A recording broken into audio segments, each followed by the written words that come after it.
Right, clear है इतना बात। चलिए देखते हैं, यहां पे देखो हमने 1 to 20 नंबर ले लिए, क्लियर है इतना बात, 1 से लेके 20।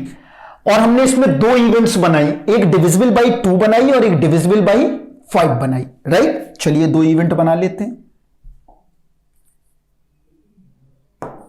देखिए यहां पे दो इवेंट बनाते हैं, एक डिविजिबल बाई 3 है, एक डिविजिबल बाई 5 है और एक डिविजिबल बाई, क्लियर है इतना बात। एक डिविजिबल बाई क्या है हमारे लिए,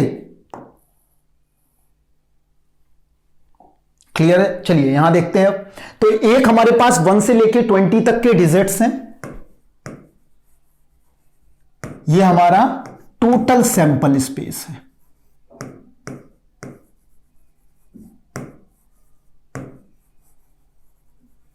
क्लियर है इतना बात, टोटल सैंपल स्पेस। एक में एक इवेंट हमने बनाई है ई, जो कि क्या है, डिविजिबल बाई 2।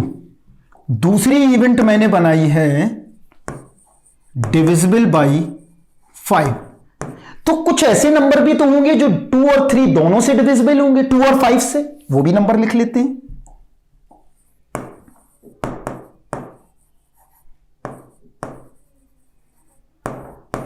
राइट, क्लियर है। अब हम प्रोबेबिलिटी किसकी पता करना चाहते हैं वो देखते हैं। What is the probability, what is the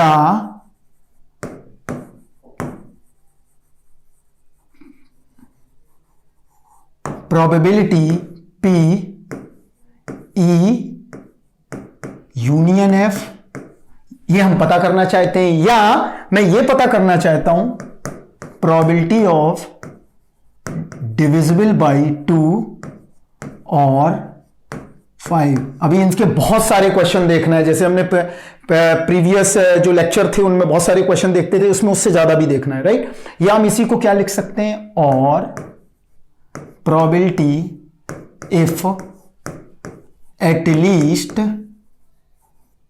2 और 5, राइट। या तो ई अकर होगा या एफ अकर होगा, तो हम ये निकालना चाहते हैं। तो अब देखिए कैसे करेंगे, तो एक डायग्राम्स और बनाते हैं जिससे कि और अच्छी अंडरस्टैंडिंग आपके लिए हो पाए। यहां देखिए करते हैं एक डायग्राम बना के, देखिए यहां पे, तो एक इवेंट क्या है हमारे पास, ई, उसको नोट करते हैं।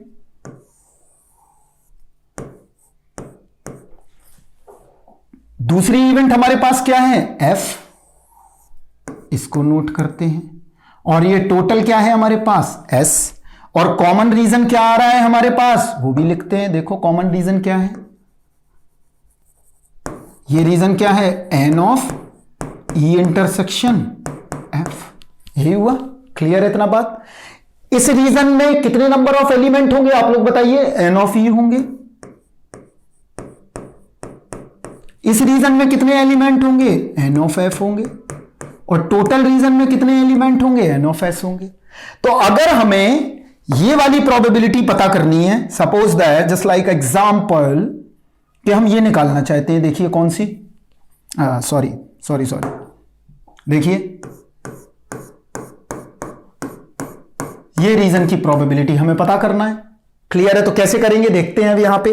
तो सबसे पहले तो हमें इस रीजन के फेवरेबल आउटकम्स मिलने चाहिए। तो आउटकम्स के लिए क्या लगाओगे, हमने आपको बताया है क्या, n of E union F निकालते हैं। देखते हैं यहां पे क्या बनेगा, n of E union F क्या मिलना चाहिए बताइए, एन ऑफ ई, अभी तो मैं बहुत डिटेलिंग कर रहा हूं, एक एक लाइन में लगाना सीख जाओगे, minus n of E intersection F. और प्रोबेबिलिटी में कोई भी ट्रिकबाजी नहीं होती, प्रोबेबिलिटी ऑल्सो ट्रिकी है कि 2 पेज का क्वेश्चन है, 3 लाइन का सॉल्यूशन है, राइट। तो इसमें ट्रिक के चक्कर में मत पड़ो, ट्रिक्स आगे आएंगी, जो भी आएंगी हम बताएंगे आपको, राइट। तो एन ई यूनियन एफ, या इसी को क्या लिख सकते हैं, एन ऑफ ई और एफ। तो यहां देखते हैं कैसे निकालेंगे, यहां समझ लेते हैं थोड़ा। देखिए यहां पे अब आने वाला है एंजॉय आपको, देखिए कैसे, एन ई और एफ। तो हमें n of E, that's the meaning number of elements divisible by 2, right.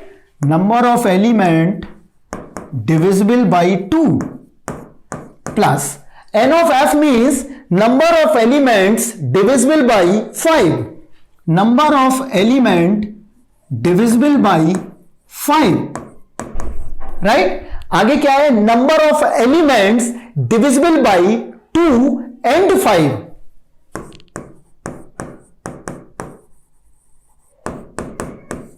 Clear है इतना बात। और ई का मतलब क्या है मैंने आपको बताया था अभी, चाहो तो नोट कर सकते हो यहां पे, इसको हटा दें चाहें तो, आपके लिए मैं लिख देता हूं। देखिए यहां पे divisible by 2 and 5, right. Clear है इतना बात। तो चलिए देखिए ये हमारे पास बॉक्स बने हुए हैं, तो अब इनमें नंबर ऑफ एलिमेंट्स हम निकाल सकते हैं। तो देखिए यहां पे number of elements divisible by 2, तो नंबर ऑफ एलिमेंट्स जो 2 से क्या हो, डिविजिबल हो, तो 2 से डिविजिबल नंबर देखते हैं क्या होंगे, एन ऑफ ई। क्या क्या हो सकते हैं, देखो बहुत सिंपल है यहां से निकालना। 2 हो सकता है, 4 हो सकता है, 6 है, 8 है, 10 है, 12 है, 14 है, 16 है, 18 है और 20 है। तो कितने टोटल नंबर आ रहे हैं बेटा, 10 नंबर्स आ रहे हैं। तो यहां पे लिखते हैं एन ऑफ ई और एफ। तो कितने नंबर मिल गए हमें डिविजिबल, सॉरी कितने नंबर मिले, 10 नंबर प्लस। अब देखते हैं डिविजिबल बाई 5 कितने नंबर हैं, तो वो नंबर यहां से मिलेंगे, एन ऑफ ई निकाल लिया। अब देखते हैं एन ऑफ एफ क्या होगा। तो देखो क्या बन सकता है, 5 है, 10 है, 15 है, 20 है। ये डिविजिबल बाई क्या है, 5। तो यहां पे हमारे कितने नंबर आ गए, 4। क्लियर है इतना बात। 5 हो सकता है, 10 हो सकता है, 15 हो सकता है, 20 हो सकता है, यही डिविजिबल नंबर है 1 to 20 में, राइट। अब हमें निकालना है n of E and F. अब वो नंबर जो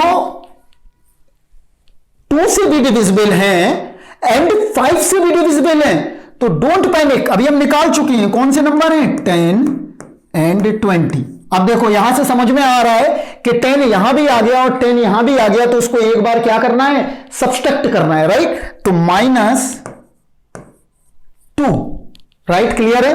तो एन ऑफ ई और एफ बराबर कितना आ गया, 14 - 2 इज 12, राइट। हमको मिल गए नंबर ये। अब हम आगे बढ़ते हैं थोड़ा और। क्लियर है इतना बात। चलिए आगे बढ़ते हैं, ज्यादा बेहतर होगा आपके लिए भी। तो हमारी ये निकल आई। अब हमें निकालना क्या था, हमारा टारगेट क्या था, target is this, the probability E और एफ या प्रोबेबिलिटी ई यूनियन एफ बराबर क्या होगा, number of favourable outcomes divide by the total number of possible outcome.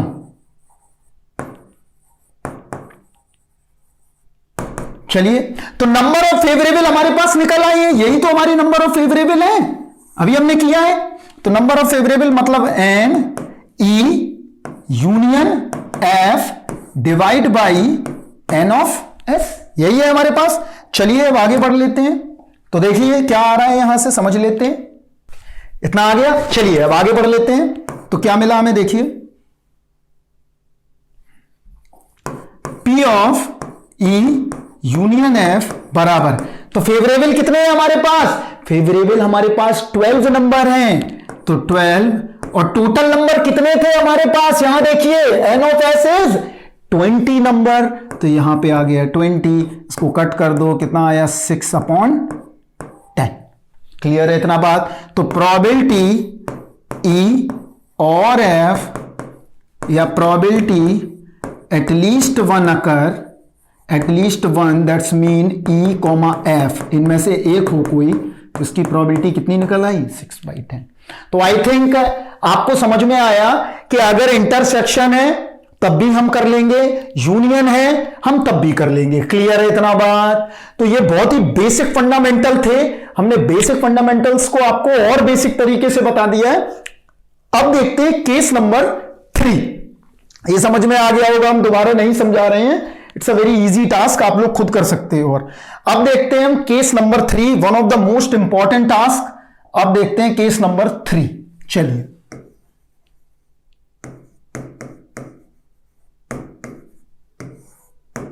Case number 3 क्या होगा वो देखते हैं। तो केस नंबर 3 हम ले रहे हैं dependent events and independent events. ये क्या बला है भाई, देखते हैं। Dependent events and independent events. घबराना नहीं है बिल्कुल, मैं आपको ये सब सिखाता हूं क्या है क्या नहीं। Don't confuse it, right. Dependent events and independent events. तो देखते हैं यहां पे डिपेंडेंट क्या है, इंडिपेंडेंट क्या है। तो मैं ऐसे फॉर्मूला नहीं लिखूंगा, हम लोग एक गेम प्लान करते हैं जिससे कि रेगुलर लाइफ में है, उससे अगर आप सीखोगे तो कभी भी भूलोगे नहीं। करना सीखते हैं, बनाना सीखते हैं कि चीजें बनती कैसे हैं, चीजें कैसे कंस्ट्रक्ट करते हैं मैथमेटिशियंस, वो काम करके देखते हैं। चलिए यहां पे वही काम करते हैं, तो यहां देखते हैं। चलिए पहला वर्क करते हैं, this is the first work. सबसे पहले देखते हैं हम डिपेंडेंट इवेंट्स क्या होती हैं, right. The first is dependent events. या अगर नहीं भी सुनना चाहते हो ये बात कि डिपेंडेंट है या नहीं है, तो हम लिख दिया है मैंने। अगर चाहो तो ये हटा दो दिमाग से कि भाई पहले डिपेंडेंट आपने बता दिया, हटा दो दिमाग से अगर मन है तुम्हारा। चलिए डिपेंडेंट इवेंट की कंडीशन सब हम देखेंगे क्या है क्या नहीं है। चलिए, तो सबसे पहले मैं क्या लेता हूं, एक बॉक्स लेता हूं, उस बॉक्स में कुछ कलर्स भरते हैं, फिर देखते हैं क्या है। राइट, मैं तीन ही तरीके से समझाने की कोशिश करूंगा, देखिए आप लोग। चलिए एक बॉक्स है, राइट, इज द बॉक्स। ये बॉक्स है, ये हमारे पास एक बॉक्स है। इस बॉक्स के अंदर हमारे पास 3 रेड बॉल हैं और हमारे पास 2 क्या है, ग्रीन बॉल्स हैं, राइट। चलिए देखते हैं यहां पे क्या है कंडीशन। हमारे पास यहां देखो, एक बार ही मैं लिखूंगा जिससे कलर कॉम्बिनेशन आपको याद रहे। 3 रेड हैं, 2 ब्लू हैं। ध्यान से समझना है बहुत ये काम। ये अगर काम समझ गए, मेरा काम जो है परफेक्ट हो जाएगा बहुत आगे के लिए आपके। 2 ग्रीन है, राइट। क्लियर है इतना बात। आगे बढ़ते हैं, अब हम देखते हैं क्या है क्या नहीं है कंडीशन। यहां समझते हैं भाई, देखना जरूरी है। चलिए देखते हैं। ये बॉक्स एक कंडीशंस पे है यहां पे, तो हम एक क्वेश्चन डिजाइन करेंगे। हम जानना चाहते हैं, हम पता करना चाहते हैं कि what is the probability, what is the probability getting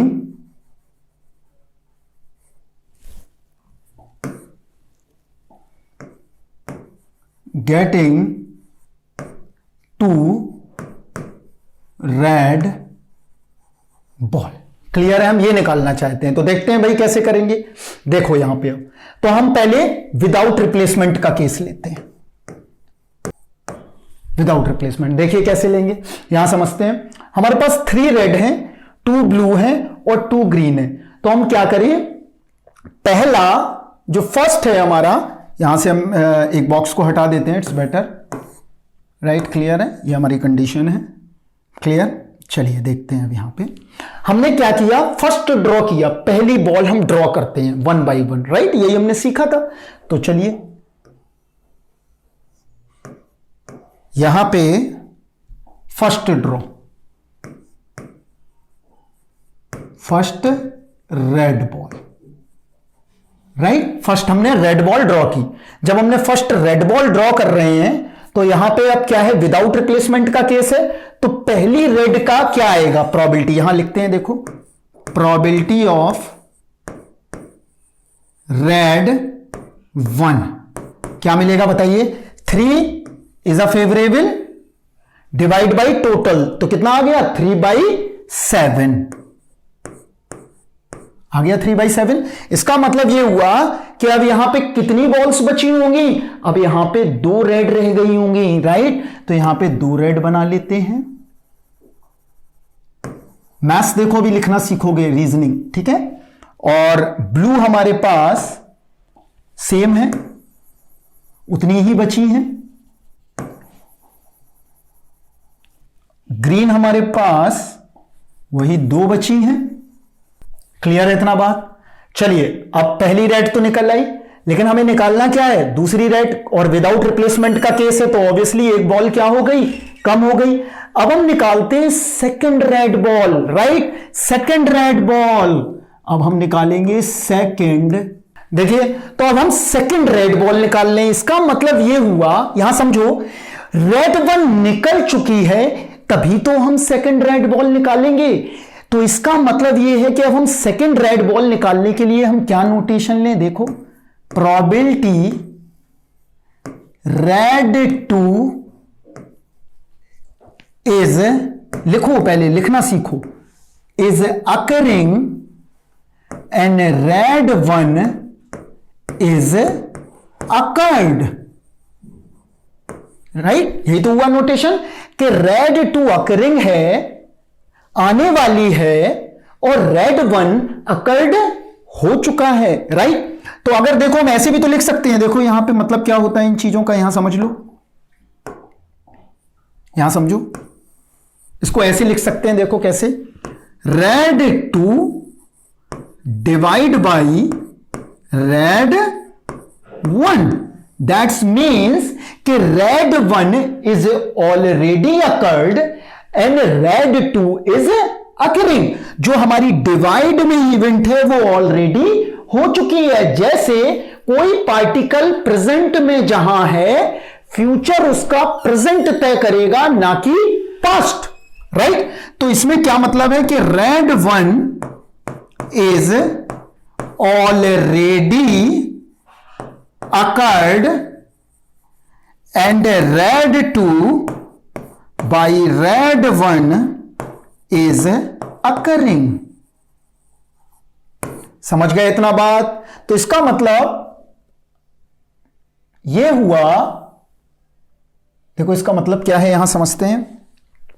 तो अब ये प्रोबेबिलिटी को हम कैसे लिखें? अब इस प्रोबेबिलिटी को लिखने का तरीका क्या है? देखो, ये बात को हमें लिखना है तो ये लिख सकते हैं, प्रोबेबिलिटी रेड 2 अपॉन रेड 1। तो क्या आ गया यहां पे? 2/6, राइट? क्लियर है इतना बात? तो ये पहली क्या थी हमारी? स्टेज 1, और ये क्या है हमारी? स्टेज 2। इज क्लियर और not? Stage 1 and stage 2। Clear है इतना बात? अब हम क्या करें, इन दोनों इवेंट को कंबाइंड करना है हमें, कि रेड 1 भी अकर्ड हो रही है एंड रेड 2 भी अकर्ड हो रही है। क्लियर है? इससे रेड 1 आ रहा है और इससे रेड 2 आ रहा है, 2 इवेंट अकर्ड हो रही हैं। और जब भी 2 इवेंट अकर्ड होंगी तो हम क्या लेंगे बोथ अकर्ड में? इंटरसेक्शन। इसका मतलब बोथ इवेंट्स आर अकर्ड, दोनों हो रही हैं, तो you apply the intersection rule. Clear है इतना बात? तो हम कैसे लिखेंगे? Probability red 1 intersection red 2, probability red 1 intersection red 2। तो अब देखो कैसे करेंगे, जब दोनों इवेंट अकर्ड हो रही है तो हम क्या कर सकते हैं? Probability of red 1 multiply by probability of red 2 divide by red 1, ऐसे लिख सकते हैं। Probability red 1 multiply probability red 2 upon red 1, ऐसा लिख सकते हैं हम लोग। क्लियर है इतना बात? तो हमारे पास क्या निकल आया? अगर हम रेड 1 की प्रोबेबिलिटी को, रेड 1 को नोटेशन दे दें R1 और रेड 2 को नोटेशन दे दें R2, तो सिंबल्स में लिख सकते हैं। तो सिंबल्स में कैसे लिखेंगे? देखो, प्रोबेबिलिटी R1 इंटरसेक्शन R2 बराबर probability R1 intersection R2 upon R1। यह आ गया हमारे पास। क्लियर है इतना बात? तो देखो हमारे पास क्या मिला, इसका मतलब देखो क्या हुआ, सैंपल स्पेस रिड्यूस्ड हुए। इसका मतलब ये कैसी इवेंट है? डिपेंडेंट इवेंट है। क्यों? क्योंकि प्रीवियस इवेंट से इफेक्टेड है नेक्स्ट इवेंट। अगर प्रीवियस इवेंट से इफेक्टेड नहीं होती तो ये इंडिपेंडेंट के केस में चला जाता, लेकिन ये प्रीवियस इवेंट से क्या है? इफेक्टेड है। तो यहां ये भी लिखोगे दिस इवेंट, यहां मैं मार्क कर देता हूं कलर अलग चेंज करके, जिससे कि आपको दिक्कत ना हो। ये चाचा चौधरी की तरह आपका बल्ब जला दिया है मैंने, राइट? क्लियर? देखिए, this event is affected by a previous event. दूसरा क्या मिला यहां पे? एक term sample space are reduced, right? ये दो चीजें मिल गई हमें। तो हमको ये पता चल गया कि probability R1 intersection R2, this is probability of R1 multiply probability of R2 upon R1। Is it clear? तो यहां पे देखो हमने क्या करते हैं, थोड़ा छोटा करते हैं इसको। क्लियर है इतना बात? चलिए, तो हमें ये दो केस मिल गए। तो हमें क्या मिला अब देखो, तो हमारा रूल क्या निकल के आया? Probability red 1 intersection red 2 both events are occurred, you will apply intersection rule and probability red 1 multiply probability red 2 upon red 1। तो फॉर्मूला खुद बना लिया, probability R1 intersection R2 probability of R1 multiply by probability of R2 upon R1। अब देखो यहां पे हमने क्या किया, अगर मैं रेड 1 की प्रोबेबिलिटी को A नाम दे दूं और रेड 2 को B नाम दे दूं तो 12th याद आ जाएगा तुरंत। कैसे? देखो, प्रोबेबिलिटी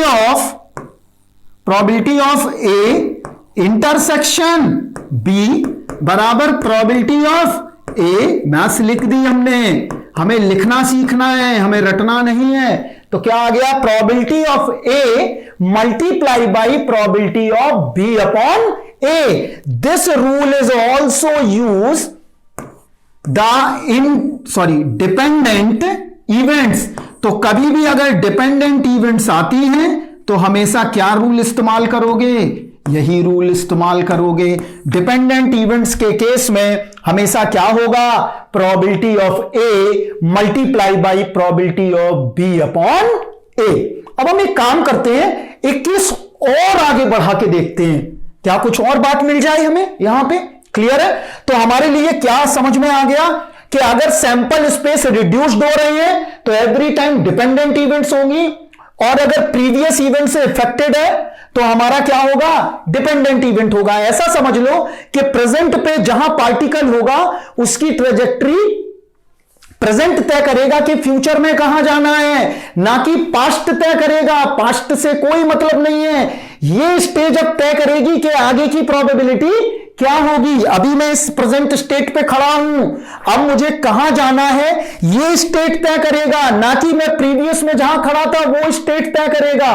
तो इन चीजों का बहुत ध्यान रखना है कि probability every time PA into PB by A।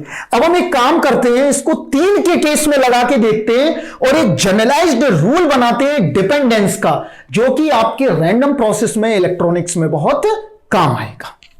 चलिए अब 3 के लिए देखते हैं। तो देखिए, अभी हमने 2 का केस देखा और हमने ये डिजाइन भी कर लिया भाई कि PA इंटरसेक्शन B बराबर P of A multiply by P of B by A। अब हम 3 का केस देखते हैं और कैसे एक डिपेंडेंट इवेंट्स के लिए एक जनरल रूल अप्लाई करने की कोशिश करते हैं कि जनरलाइजेशन क्या बनेगा। मैथ्स का काम क्या है कि कोई ऐसा डेवलप करना मेथड्स जो कि हर इवेंट्स पे लग सके या हर जगह हर फिनोमिनन में लग सके। चलिए तो नेक्स्ट देखते हैं 3 के लिए। देखिए, चलिए, ध्यान से देखना है, बहुत पेशेंस, वर्च्यू ऑफ पेशेंस रखो अपने पास, जो कि बहुत जरूरी है। पेशेंट मत हो बिल्कुल, राइट? चलिए वही केस लेते हैं। क्या लिया था हमने? 2 ग्रीन ली थी।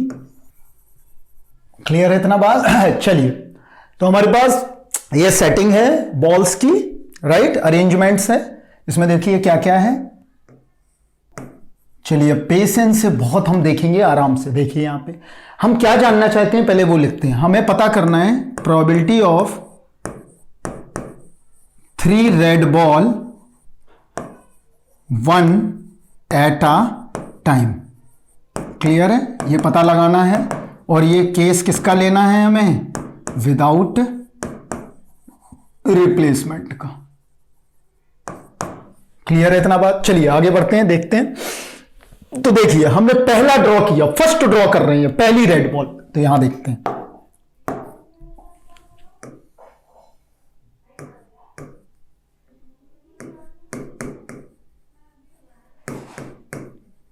First red ball. तो यहां लिखूंगा मैं प्रोबेबिलिटी ऑफ, जिससे कि क्लियर रहे, रेड 1 क्या आएगा? 3/7 आ गया हमारे पास। चलिए जब 3/7 आ गया तो अब यहां पे बॉलों की अरेंजमेंट चेंज हो गई होंगी।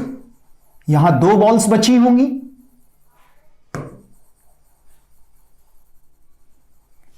यहां पे ये भी 2 बची होंगी। इसमें तो हमने कोई भी डिस्टरबेंस किया नहीं है। और हमारे पास ग्रीन भी कितनी रही हैं? 2 रही होंगी। क्लियर है इतना बात? ये कंडीशन आ गई हमारे पास। ठीक, चलिए आगे बढ़ते हैं। अब हम निकालते हैं second red ball. Right, this is a second red ball. तो देखो अगर मैं सेकंड रेड बॉल की बात कर रहा हूं तो ये अभी हमारा क्या था? स्टेज 1 था। अब इसके बेस पे हमने यहां तक पहुंचे, रेड निकल आई। ये हमारी स्टेज क्या है? 2 है। अब जो बॉल निकालोगे वो इसके हिसाब से निकालोगे या इसके हिसाब से? नो, इसके हिसाब से नहीं, अब इसके हिसाब से निकालना हो। क्या? क्योंकि ये हमारी अभी क्या है? प्रेजेंट स्टेट है। सॉरी,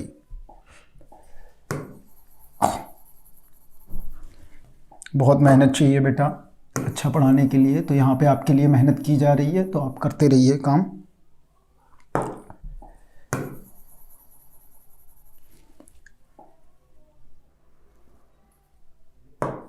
ठीक है, ये स्टेज 2 है हमारे लिए। तो अब स्टेज 2 से देख के ही तो बॉल निकालेंगे हम सेकंड ड्रॉ। तो हमने सेकंड करते हैं, सेकंड रेड बॉल। तो अब सेकंड रेड बॉल जब मैंने किया तो अब क्या होगा? यहां देखो, प्रोबेबिलिटी रेड 2, अब मैं बार बार नहीं बता रहा हूं, डिवाइड बाई रेड 1। यही हुआ। इसका मतलब क्या हुआ कि रेड 1 इज ऑलरेडी अकर्ड। यहां लिख देता हूं, red 1 is already occurred and red 2 by red 1 is occurring. तो ये कितना आएगा देख लेते हैं, 2/6। क्लियर है इतना बात? आगे बढ़ते हैं अब हम।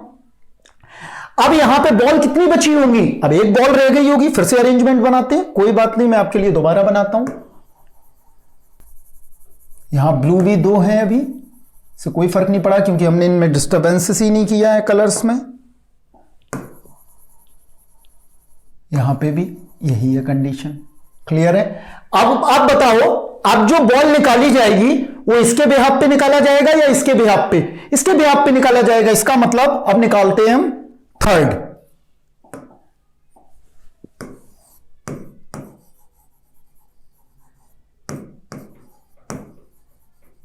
थर्ड ड्रॉ, या थर्ड ड्रॉ में रेड 3।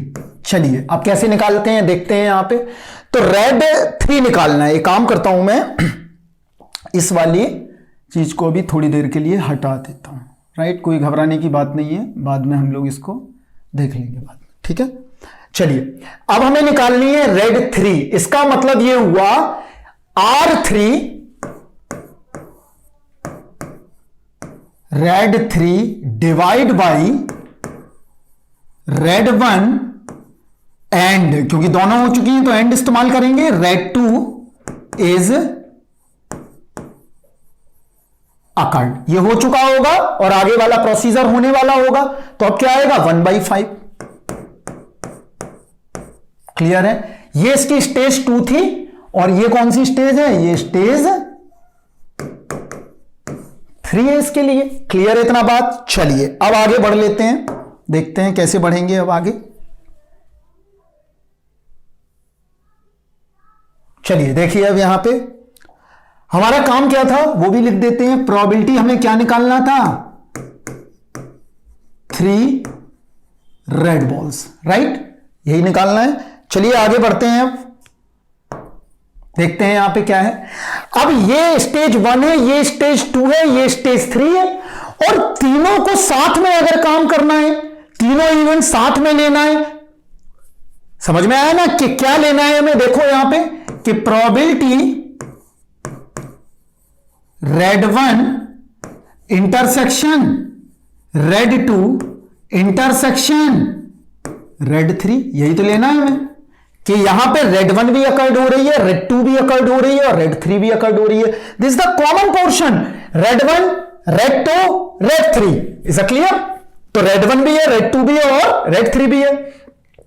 तीनों जब साथ में काम करेंगे तो क्या करें हम, तीनों की प्रोबेबिलिटी का मल्टीप्लाई कर दें तो क्या आएगा, प्रोबेबिलिटी ऑफ, देखो मैथ्स बन जाएगी अभी, red 1 multiply probability red 2 by red 1 multiply red 3 और रेड 1 एंड रेड 2, यही आ गया।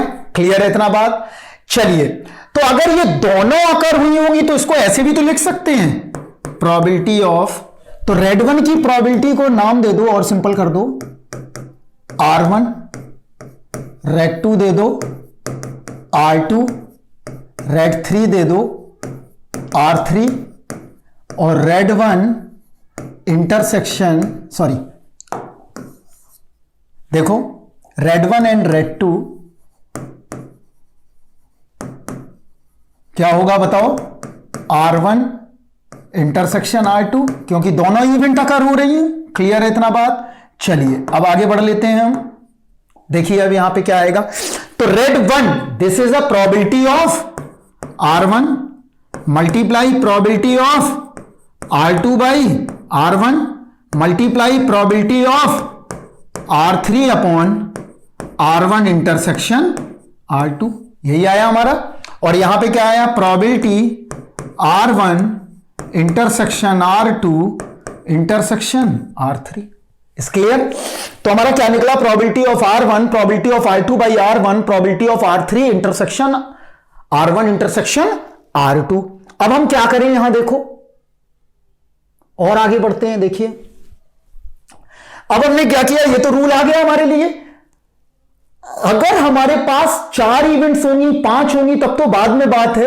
तो रेड 1 की प्रोबेबिलिटी को हम A मान लेते हैं, इसको B मान लेते हैं, इसको C मान लेते हैं। तो कैसे होगा देखो, प्रोबेबिलिटी ऑफ R1, सॉरी इसको अब जनरलाइज फॉर्म में लिखते हैं, probability of A intersection B intersection C, निकल आया ये हमारे पास, बराबर किसके आ गया, probability of A probability of B by A and probability of C upon A intersection B। This is the rule of the dependence, ये रूल हमने dependency का निकाल दिया। This is called dependent events. अब जनरलाइज रूल लिख सकते हैं, देखो कैसे, अब समझते हैं जनरलाइज रूल कैसे लिखेंगे, यहां समझते हैं थोड़ा। चलिए देखते हैं, अब यहां पे जनरलाइज रूल लिखने जा रहे हैं हम। देखो, if A B C D E F is dependent events, then क्या रूल बन गया। आप देखो यहां पे क्या रूल बनेगा कि अगर बहुत सारी इवेंट डिपेंडेंट हैं तो उनका एक फॉर्मूला हमने बना दिया, क्या बना, प्रोबेबिलिटी ऑफ A इंटरसेक्शन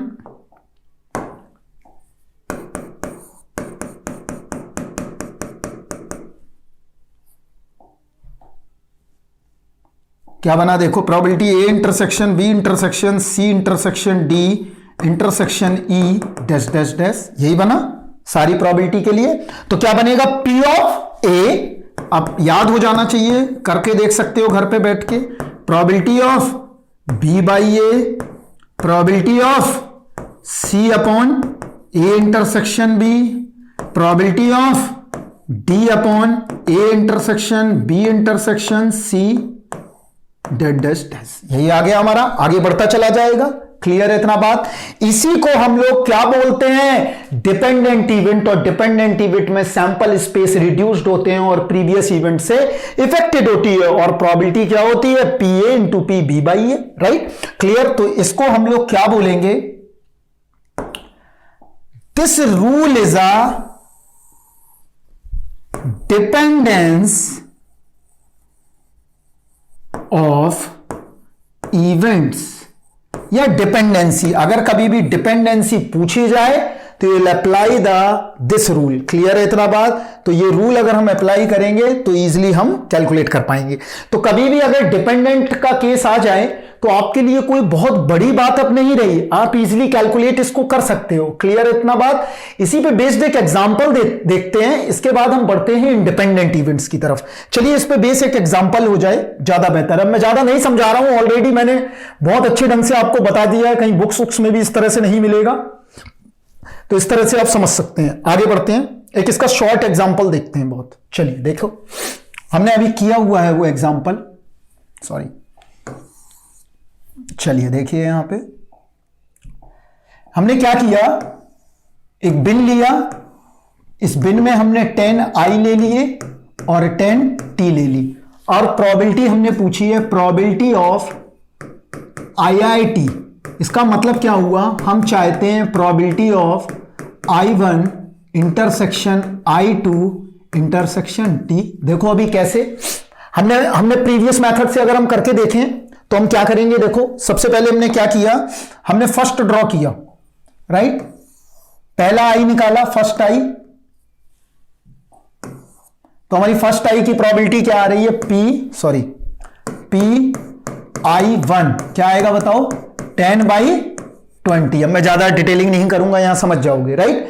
अब हम नेक्स्ट निकालेंगे तो क्या मिलेगा, P I2 अपॉन I1, कितना निकल के आ गया, 9/19।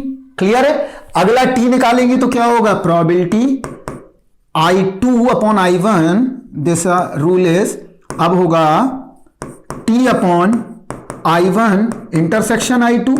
इसका मतलब ये हुआ कि I1 और एंड I2 दोनों हो चुके हैं, तो यहां क्या मिला हमें, 10/80। क्लियर है? यही आ रहा है हमारे पास। क्लियर? तो हम इसका रूल लिख लेते हैं कि probability I1 intersection I2 intersection T बराबर probability of I1 probability of I2 upon I1 probability of T I1 intersection I2। यही निकल के आ गया। तो अब इन तीनों का मल्टीप्लाई कर दो, तो इसका मतलब ये हुआ कि ये सारी हम क्या पढ़ रहे थे, पहले हम आपको ऐसे ही करके दिखा दिया था, लेकिन हमने मेथड्स नहीं बताए थे, अब ये मेथड्स पढ़ रहे हो आप। तो ये क्या है हमारे लिए, dependent events. Clear? This is called a dependent events. तो मल्टीप्लाई कर दो भाई, क्या आ रहा है, 10/20, 9/19 एंड 10/18। ये क्या निकल आया हमारा, probability I1 intersection I2 intersection T। Clear है इतना बात?